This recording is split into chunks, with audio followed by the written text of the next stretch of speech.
In today's world, we are constantly fed the idea that attachment is the same thing as love, that holding on tightly to someone is the only way to keep them close and to show that we care.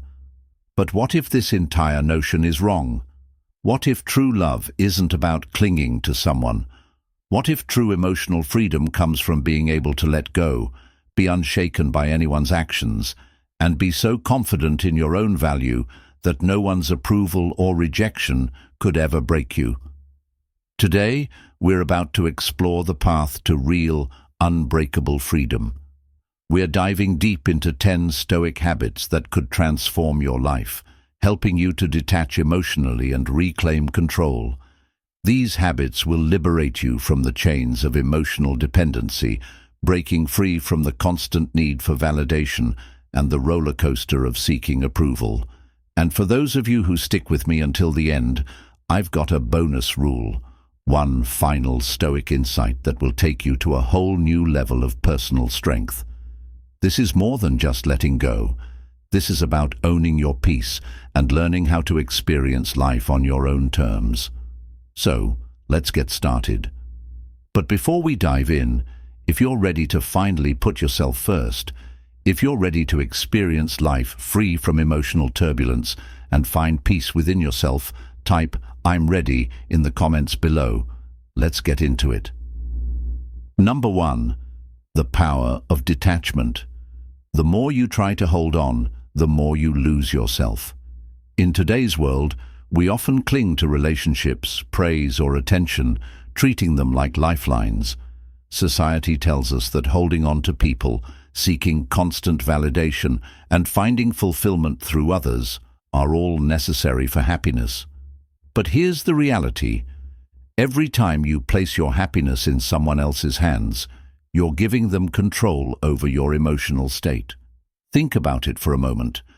If you allow someone's text responses, their attention, or their approval to dictate your mood, are you really in control of your emotions? Or are you simply letting them play the role of the main character in your life while you remain the supporting actor, constantly at the mercy of their whims? In Stoic philosophy, detachment isn't about ignoring or cutting people out of your life. It's about reclaiming control over your own emotions and reactions. Picture yourself as the steady center of your life, unwavering, grounded. When someone tries to push, pull, or sway you, you remain calm.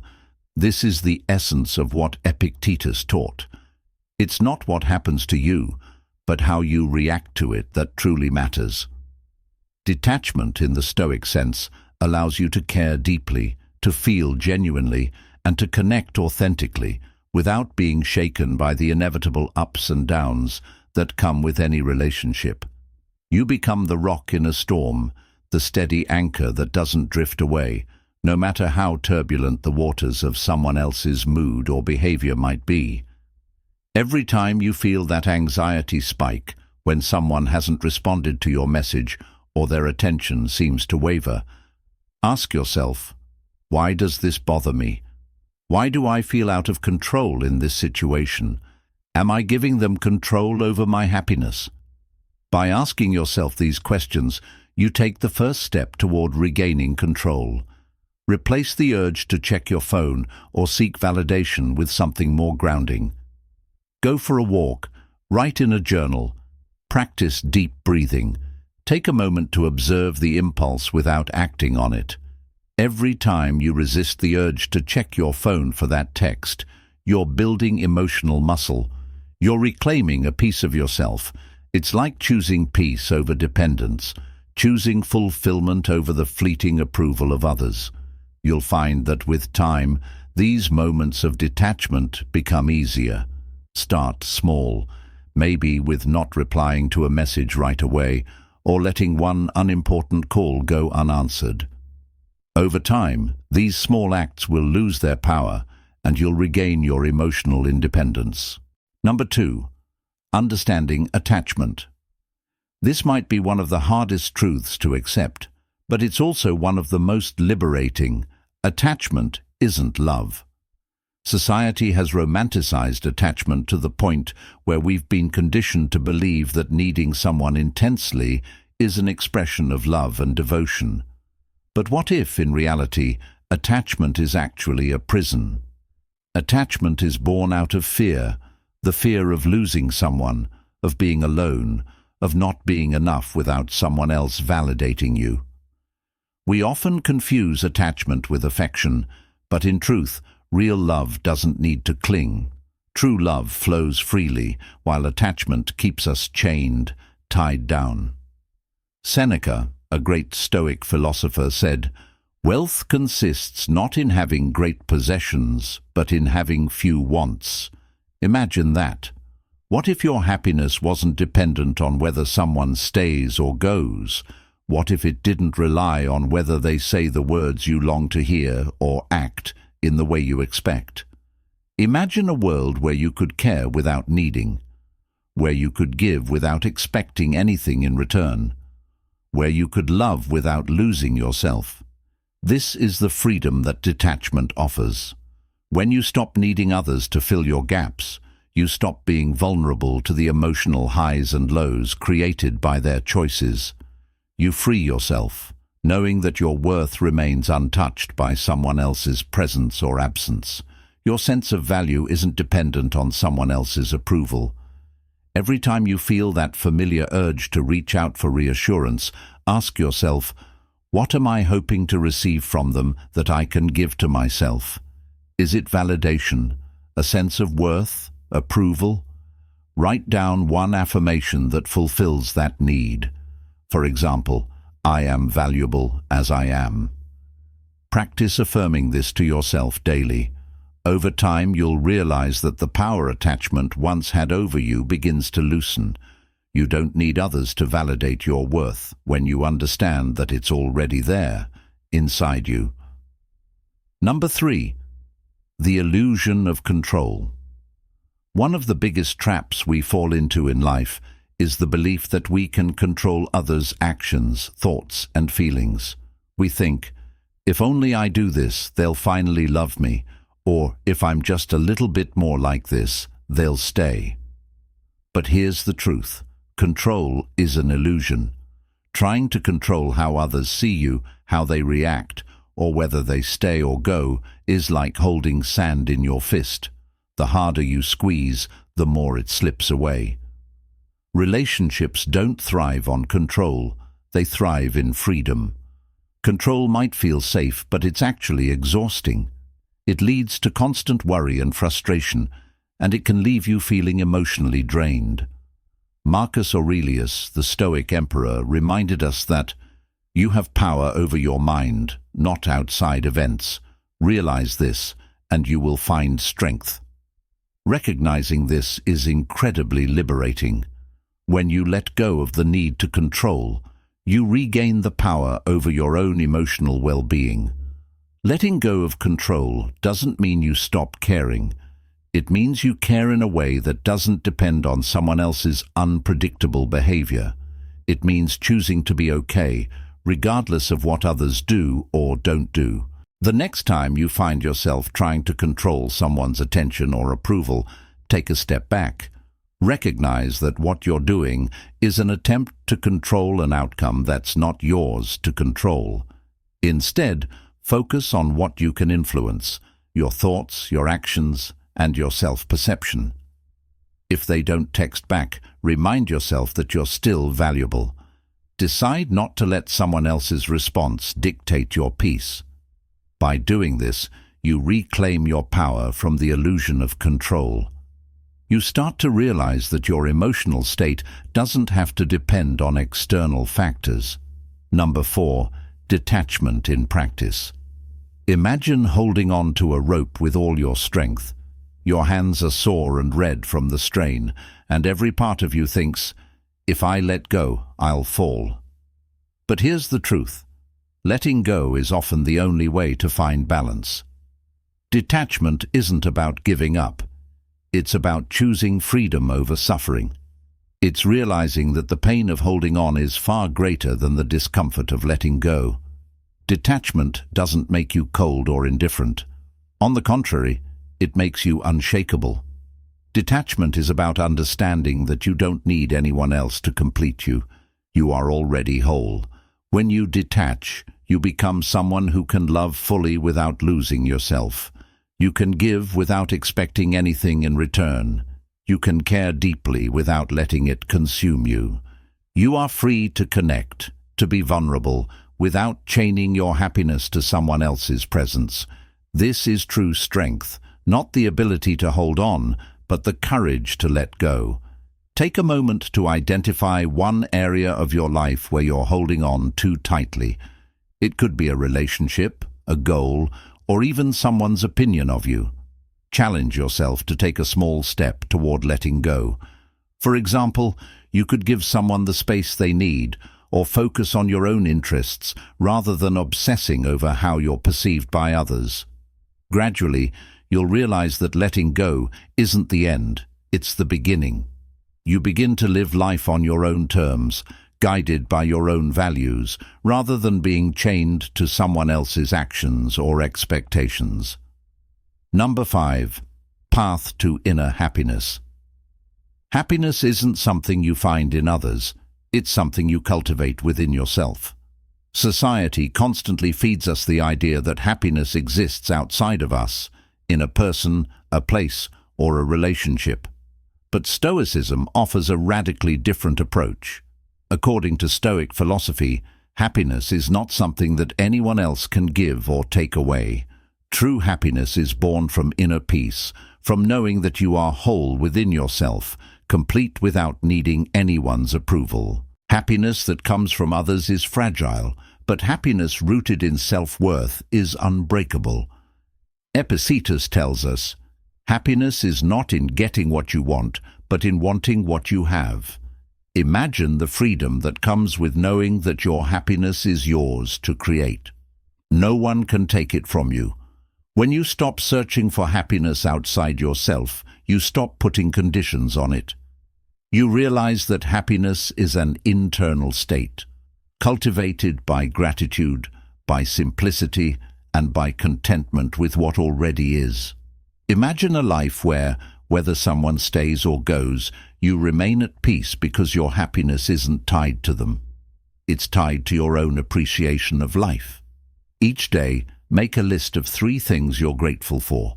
Focus on the simple things: a good meal, a quiet moment, the warmth of a shower. These may seem small, but this practice grounds you in the present, training your mind to find joy in what you have, rather than constantly chasing what you don't. Over time, you'll notice a shift. You'll realize that happiness was never outside of you. It was always within, waiting for you to see it. Number 6. Embrace the present. How much of our time is spent replaying old conversations, wishing we'd said something differently, or planning for what might go wrong in the future? The reality is that the only place we truly have power is in the present moment. Imagine if, for just one day, you could let go of every what if and if only thought and focus solely on what's happening right now. Marcus Aurelius, the Stoic emperor, put it best when he said, "Confine yourself to the present." The Stoics understood that to live fully is to be present. When you're present, you're not held back by regrets or paralyzed by anxiety. You're free to appreciate what's around you and to truly experience life. This doesn't mean ignoring the future or forgetting the past, but it does mean refusing to let them control your happiness.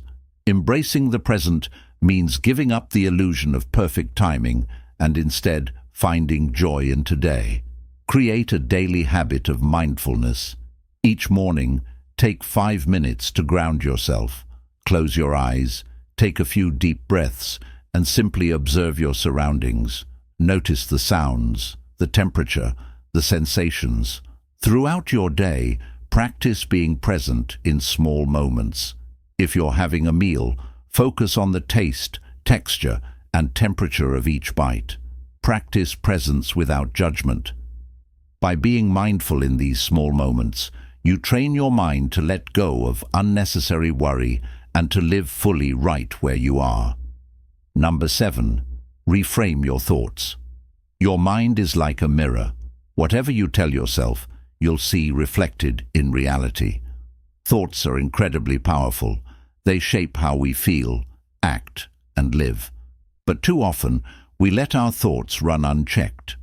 We accept every negative belief as truth, even when it's based on nothing more than fear. The Stoics teach us that our thoughts are tools we can control. If your mind constantly tells you, "I'm not good enough," or "I need someone to complete me," or "I'll never be happy without them," you're building a prison of your own making. Marcus Aurelius said, "The soul becomes dyed with the color of its thoughts." Imagine if you could paint your mind with confidence, strength, and resilience instead of doubt and fear. This isn't about ignoring reality. It's about choosing the reality that empowers you. By consciously reframing your thoughts, you can break free from the patterns that limit you. Start a thought journal. Every time a negative or limiting thought enters your mind, write it down. Then challenge it. Ask yourself, is this absolutely true? Afterward, reframe it. For example, if you wrote, "I need them to feel whole," reframe it as, "I am complete as I am." Practice this daily, and over time, your mind will begin to lean toward empowering thoughts. You'll experience a shift in how you view yourself and others, building the mental strength to live from a place of self-assurance. Number 8. Set healthy boundaries. Boundaries are the limits we set to protect our peace. Many of us fear setting boundaries because we worry it will push people away or make us seem selfish or cold. But the reality is that boundaries are a way to honor ourselves and our energy. Think of yourself as a house.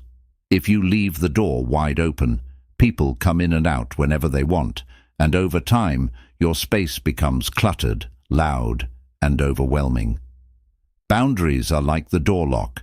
They're not meant to keep everyone out, but to ensure that only those who respect you are invited in. When you set boundaries, you show the world that you respect yourself, and you teach others to do the same.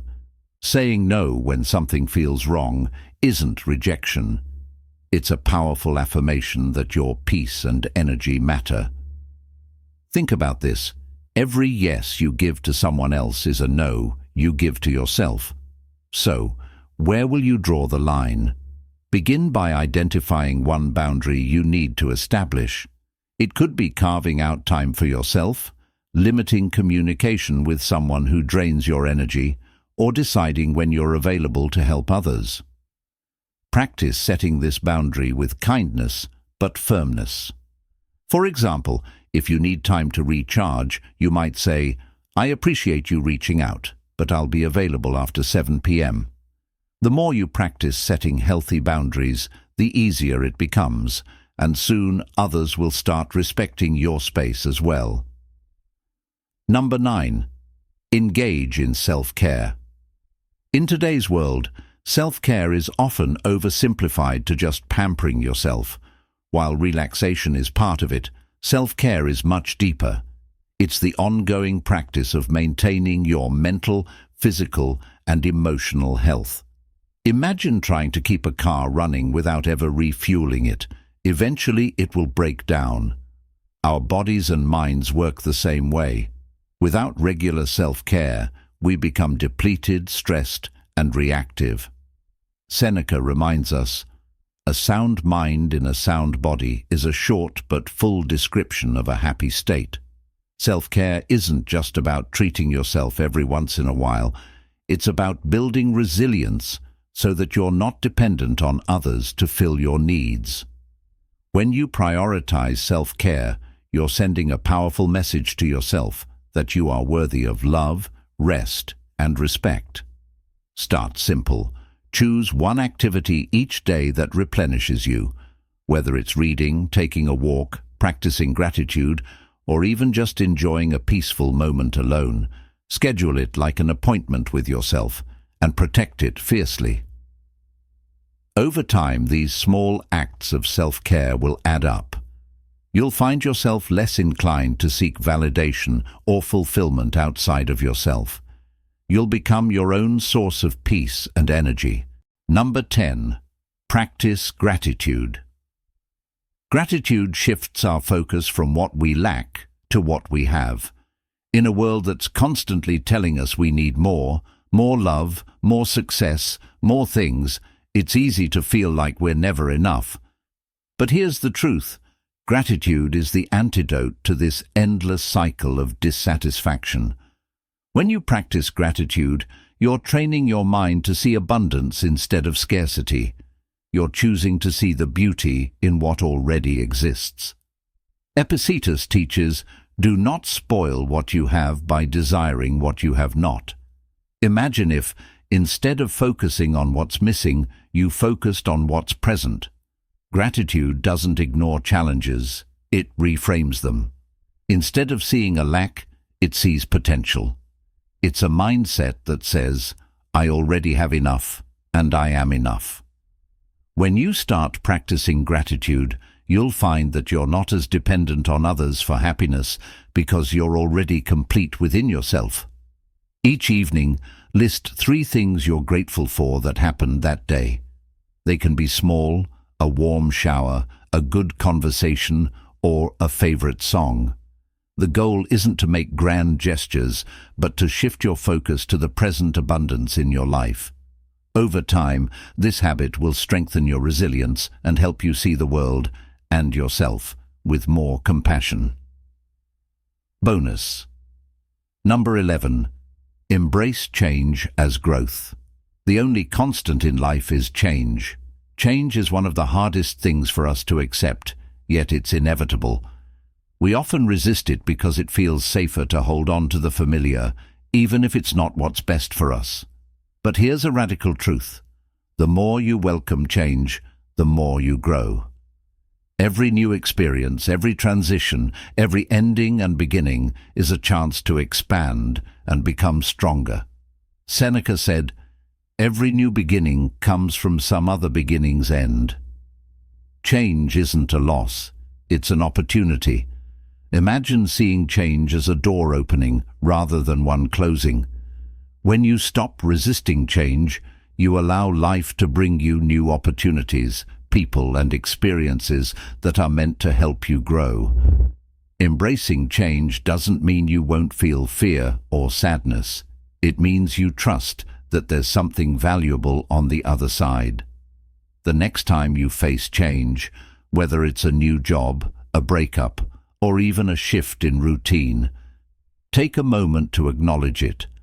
Write down one positive thing that could come from this change, then think of one small action you can take to embrace it, like exploring new opportunities, meeting new people, or trying something you've been putting off.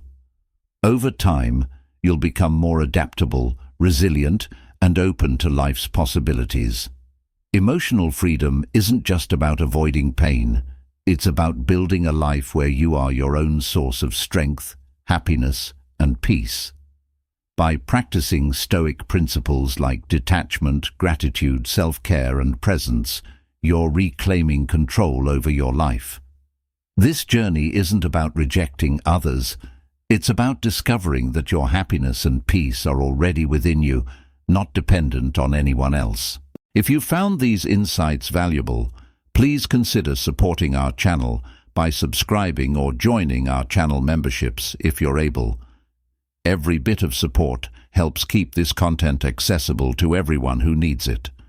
Together, we can share the journey toward emotional freedom and resilience with more people.